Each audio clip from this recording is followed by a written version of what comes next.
Hello friends, this is Dr. Sandeep. I am going to start a new series named ECE Made Easy.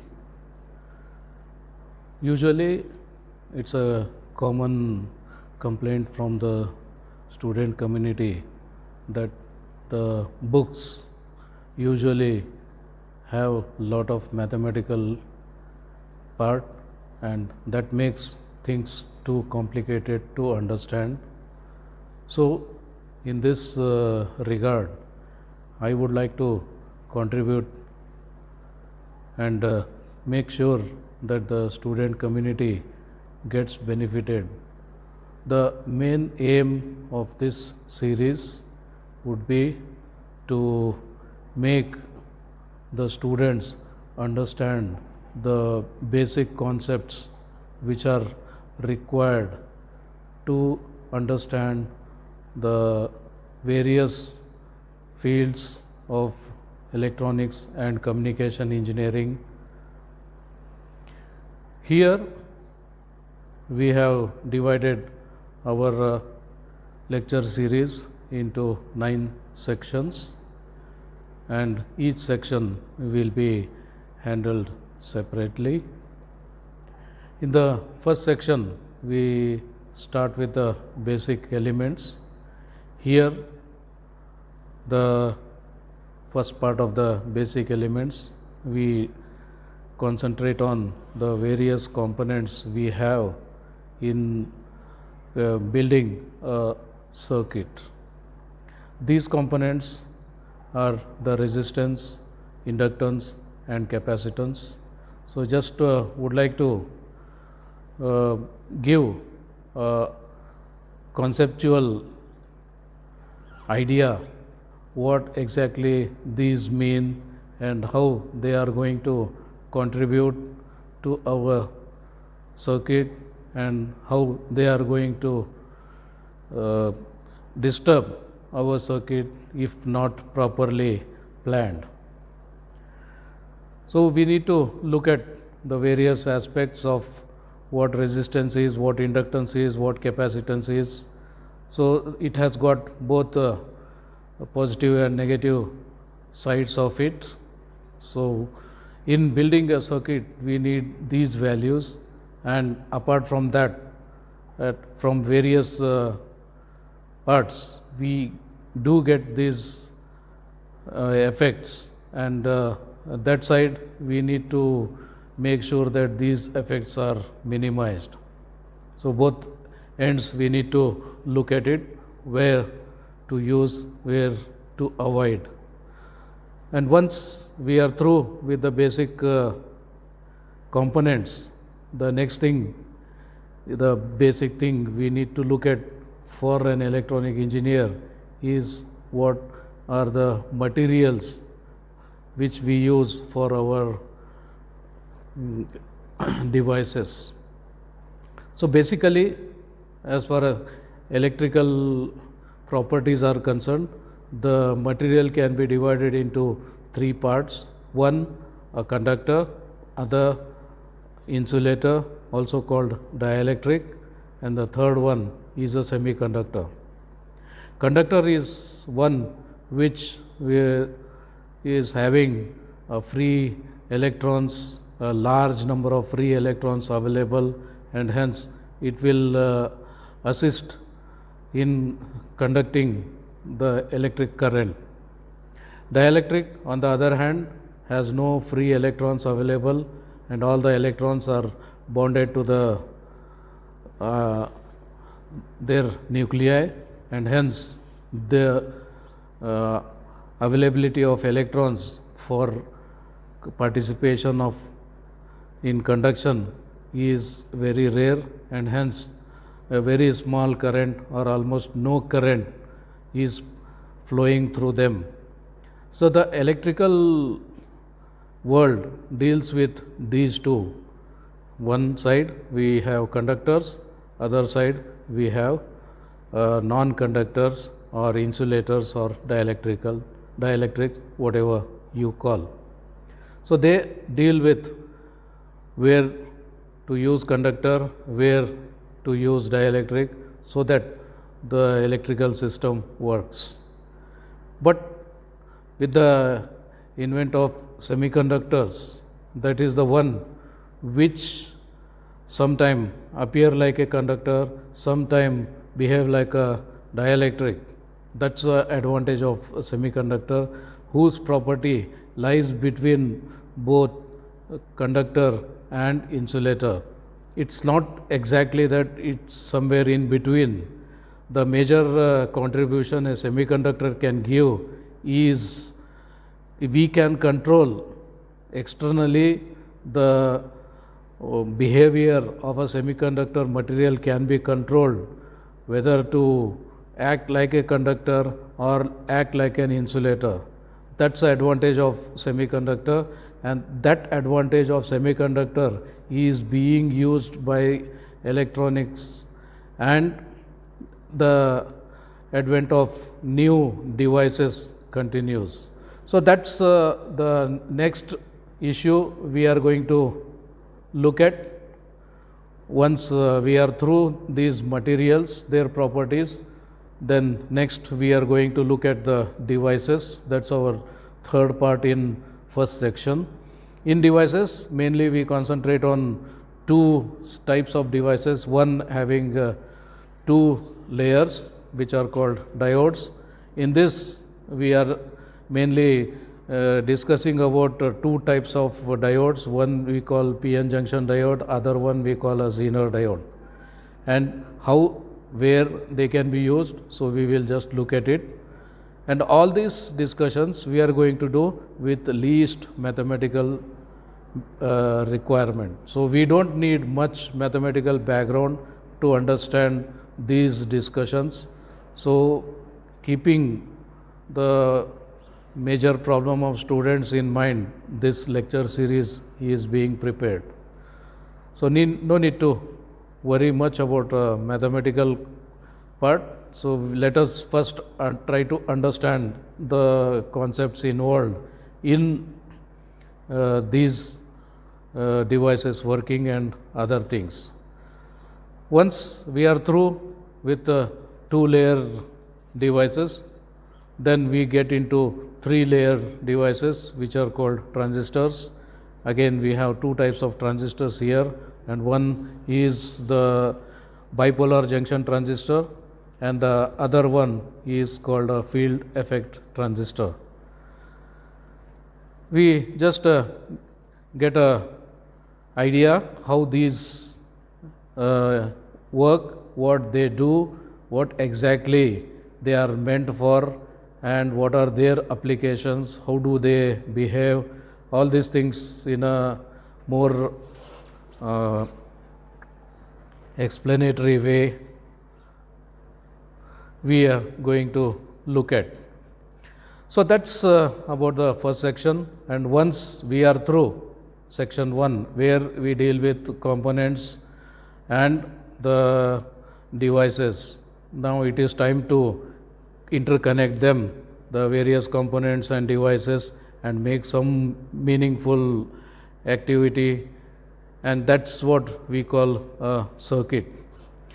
So first let us look at a basic circuits which we can build, and in this second section, which is named basic circuits, we first look at the power conversion. So as you are well known that there are basically two types of power available. One is direct current, which we get from batteries and similar things, and the other one is called alternative current, AC and DC.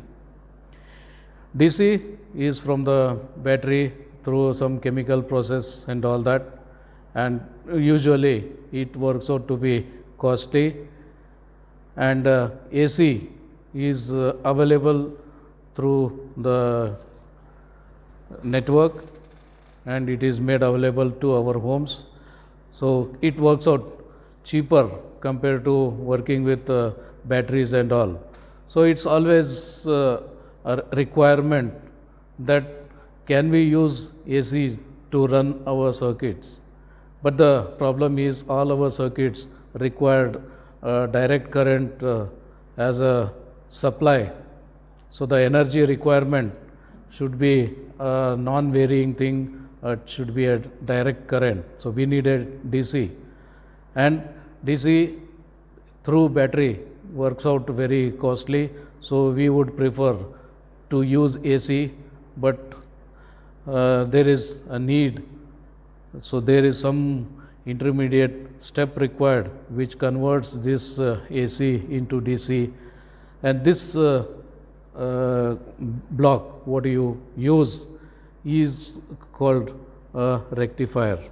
A rectifier is an electronic circuit which converts an alternating current power into a direct current power, and this is what we are going to look at, how an alternating current power can be transformed into a direct current power. That's one end. On the other end, most of the time we are facing a shortage of electricity, and also there will be a lot of power cut and all that, especially during summer. And if you have similar problems, then the other way is also possible. So you can have some dedicated batteries which are meant for storing power whenever there is AC available, and when there is no power coming from the AC grid, then we can recreate this AC from the stored DC power, and this circuitry we call an inverter. So basically we are talking about two types of power conversions, one from AC to DC using a rectifier, and the other one is DC to AC using an inverter. Once we are through this, then we look into the various way these components can be interconnected so that a meaningful activity can be taken up. So one of the activities we need to work out is working with a alternating current or a spectrum of signals. That means a signal having a large number of frequencies together. So usually we in communication we are dealing with multiple frequency or band of frequencies, and sometimes we need to separate these frequencies. So usually we do this using filters. So filter is one which separates the signal according to their frequencies. So basically we have four types of filters. We can call a low pass filter which allows only low frequencies. We have a high pass filter which allows only high frequencies. We have a band pass filter which allows only a band of frequencies, or we have something called band elimination, which this band of frequencies is not allowed, rest of the thing is allowed. So these filters can be either created using resistance, can be created using resistance and capacitance together, or can be done using inductor and capacitor together, or can be used using inductor, capacitor and resistor together, and many other combinations are possible. So here we just look at what exactly filter is, how they behave, why they behave like a filter, what makes this combination of resistance and capacitance in a particular way will allow it to call a particular type of filter. So we are just going to look at what they are going to do, and once we are through, then we are ready for the higher version of the circuitry where we need to amplify our signal. So when we are having a signal, and if the signal strength is low, and if you want to improve the signal strength, yes, we do need some circuitry which we call amplifiers. So basically many versions of amplifiers are possible, and mainly we deal with two types of amplifiers. One what we call is a small signal amplifier, which can either amplify voltage or can amplify current. It's used for amplifying the signal. Other one is used to amplify power. So your input power is low, you want a high power signal, then we need to amplify. So when you talk about power, power means both current and voltage together should be amplified. Whereas in voltage amplifier, only voltage gets amplified. We are not sure what happens with current. Current may go down. Or if you talk about current amplifier, the current will go up, but we are not sure what happens with the voltage. Voltage may go down. Therefore, the power, which is product of voltage and current, we are not sure that it always goes up. Therefore, we are not guaranteeing about voltage amplifier and current amplifier that they can improve the power. So we have a separate thing which we call power amplifier, and this power amplifier is specially discussed because it deals with high power. Whenever we deal with high power, there is other problems associated with it, like with high power heat gets generated, and we need to ensure that this generated heat should get dissipated into the atmosphere, otherwise the devices get heated up and the more hot device misbehave more. So make sure that the circuitry is maintained at some limited temperature range. So to ensure that special care has to be taken. Therefore, we deal with these amplifiers separately, where we call power amplifiers. We have various classes like class A amplifier, which is usually used for low powers. Then we have class B amplifier, which also used for which is used for high power, and another thing is class AB amplifier, which is also used for high power, and class B, class AB, they are used mainly with the push-pull concept. Yeah, we'll take up this in detail when we are into that section, push-pull concepts. And we have class C amplifier, which is commonly used in oscillators and harmonic generators. Yeah, we do discuss this more in detail when we are into that section. So this subsection deals with the amplifiers. Once we are through amplifiers, we need to generate the signals, and these signals are generated using special circuitry called oscillators. And oscillators, basically we have two types of oscillators. One which works with the concept of phase shift, and other one which uses the tuned circuit or a resonant circuit for creating oscillations. So we get into detail what exactly these are, how exactly they work, and why they work like that.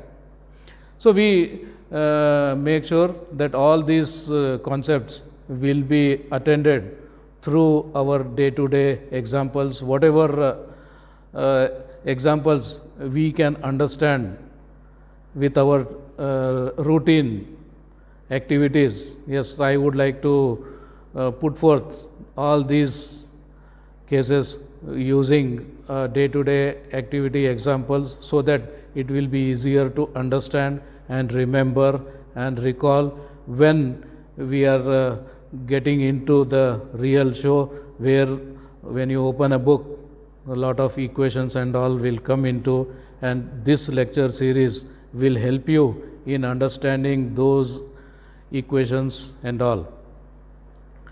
Once we are through, we get into the next section where we deal with integrated circuits, the higher version of that. After the basic circuit, we get into integrated circuits. These integrated circuits we have in different forms. One analog integrated circuits we have which deal with analog signals. Analog signal is one which has got a continuous range of operation, and under this we are going to study a very specialized circuitry called operational amplifier, a very wonderful thing which makes most of electronic design a child's play. So if we can understand the basic concept how an operational amplifier works, much of the things are done. So we would like to put all these things qualitatively, how an operational amplifier, or in short it is called op amp. The favorite name of it is an op amp, how an op amp works and all that. And then comes the circuitry which regulate the voltage. So you want a voltage after the rectifier not to vary, so you want a constant voltage whenever whatever be the case, then we need some circuitry called regulator, so we get into that. Once analog part is over, then we get into digital ICs where we have basic digital gates, then medium scale integration, large scale integration, processors, so it goes into that line. And then we have mixed, where analog digital both are working together, where we deal with something called multivibrators, and then we talk about timers, then phase lock loops and all that. Then the second part of electronics and communication engineering, that is the communications world. So this ECE is very much known because it helps the whole world to communicate, and because of electronic circuits the things have become doable, and because of this communication now we can communicate between one part of world to another part of world, and because of this electronics and communication together we can say today that we live in what you say, global village. So this whole thing has become a global village, so it's no more a big world, it has become a small village like thing. So you can be anywhere on this earth and you can communicate with any other person on any other side of this globe. So for that, what all things required? Yes, first thing you require is a medium to transmit the signals, receive the signals. So for communication you need a medium. So there are different types of media we have. One is the wired medium, where we have wires connected between the two ends, so it is a point to point communication thing. So examples like telegraphy, that's where we started with, and then came telephony, then with this cable TV and all. So cable, telegraphy, telephony, all these are the wide one. Then we have wireless. Yes, wireless we can again differentiate as a terrestrial wireless and a satellite wireless. So terrestrial, between the 2 points on earth without any wire we can communicate. So this is what we call wireless. Today your mobile phones, yes, without any wire you are able to connect. But if the two mobiles are in the same town, yes, you can use the towers for connecting them. But if the two mobiles are on two ends of the globe, then it is not possible to directly make connection between these two ends. Then the satellite comes into picture. So we need to make use of satellites, so the data or the signal is transferred from the terrestrial system to the satellite one side, and from satellite it goes to another land station, and there. So this way satellite communication takes place. And then we need to know the various modes of communicating, how to transmit the signal. The signal can be transmitted in the analog version. It may be our old AM radio or FM radio, or our old Doordarshan and all that. So all those things were analog versions. Today, we are most of the time we are no more using this analog mode of communication. We are making use of digital mode of communication, where most commonly used thing is the pulse coded modulation. Then we have delta modulation, adaptive delta modulation, and non-uniformly sampled delta modulation and all. So this signal is converted into digital, and once digital signals are available and they have to be transmitted. So for transmitting, the direct digital signals cannot be transmitted. So because of its infinite bandwidth, we'll look into that in detail.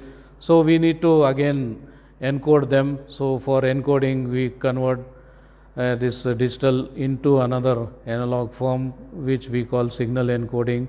Here we use the amplitude shift keying, frequency shift keying, or phase shift keying. So we discuss about this with simple day-to-day life examples, what they mean. And once you are talking about communication, then we need some means to interface between our electronic circuit and the medium. An electronic circuit, commonly the medium is a free space, and this interface between electronic circuit and the medium, what we call is an antenna.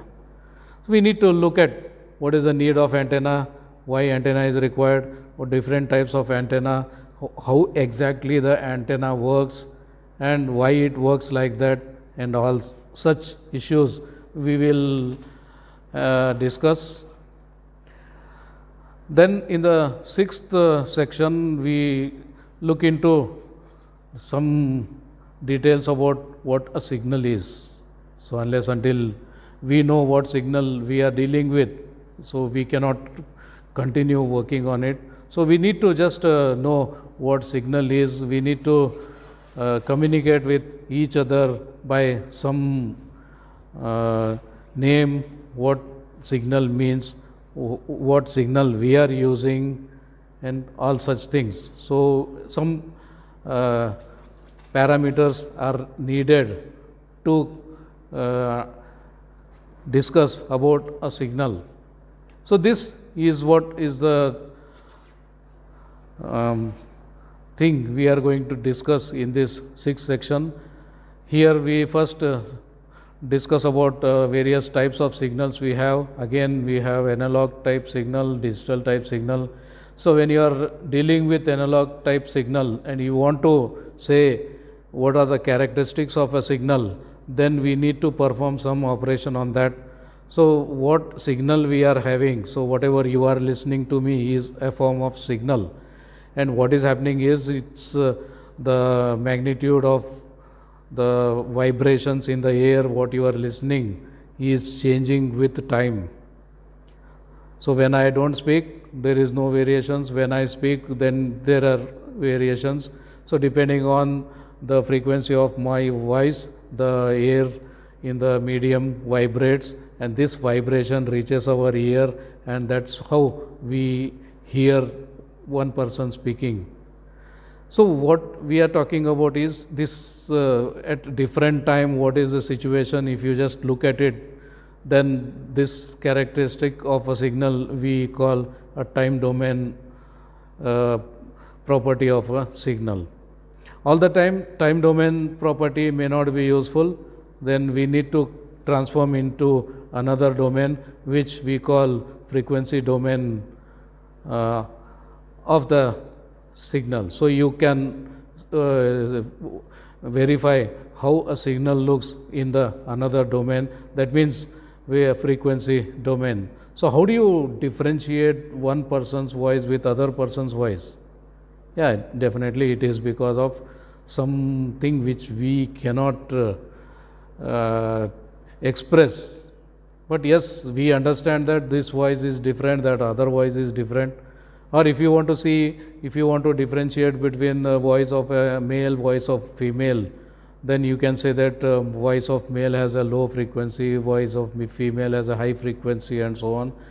This experiments you can do with your media player and using the what do you call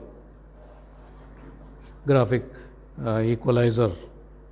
So use the equalizers, so different frequencies, intensity you can make up and down and verify that what frequency, what type of sound you are getting. So drums and all are of low frequency, and shrill voice like coming from strings like guitar and all will be of high frequency, the voice of human somewhere in between. So these are the spectrum what we call. So if you want to understand what all how the signal looks like, and if you want to convey this information, so if you want to say how my voice looks like, then you cannot explain it. So there's some quantitative way of explanation is required, and that can be achieved through various transforms. One we have is called Fourier transform, other one we call a Laplace transform. We just look analytically what exactly they mean and so on. Similarly, when it comes to digital signal, in the world nothing is digital, the whole world is analog. So everything changes in a continuous time domain, but for our convenience, for building a better system, we had shifted into a digital domain. So all signals are there in continuous domain, that is analog in nature, and if you want digital signals, then we need to transform. So for transforming analog signal into digital, we need something called sampling. So we just look at what sampling is, why sampling is required, and connected to that what comes to mind is something called sampling theorem. And once we are through what sampling theorem is and all that, then we need to convert that analog signal into digital, and while doing this what comes to mind is a Z transform. So we just have a brief introduction about what Z transform is, and then get into digital filtering. Earlier filter we talked was analog filter. Now what we are talking, the whole analog, low pass filter, high pass filter, band pass filter, band elimination filter, any combination of that.